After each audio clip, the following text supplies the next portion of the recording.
sahabat-sahabat saya semua yang seperjuangan sewaktu dulu kita masih konflik di daerah kita di Aceh. Ibu ini namanya Nuria, ibu daripada Panglima kita dulu, Ishak Daud, yang mana beliau sudah meninggal. Tapi pada saat ini beliau dalam keadaan sakit. Ini sangat membutuhkan sahabat-sahabat anak-anak dia dulu untuk memberi kesenangan kepada ibu ini. Bukannya dia mengharapkan uang, tetapi dengan senang hati dia datang bahawa ada anak-anak, kawan-kawan anak dia ini, anak ibu ini, untuk melihat dia sama-sama kita menunjuk dia dalam keadaan sakit.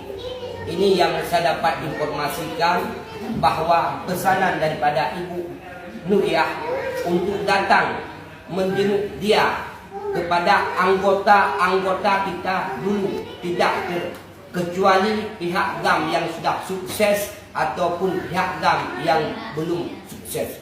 Ini saya sendiri sangat mengharap kedatangan sahabat-sahabat saya semuanya.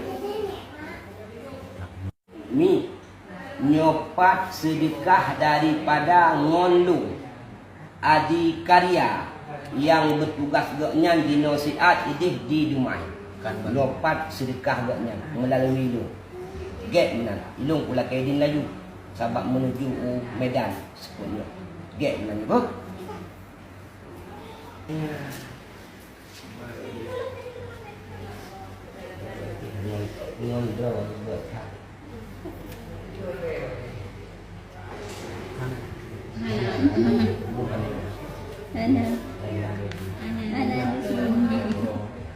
Pula kayak ini.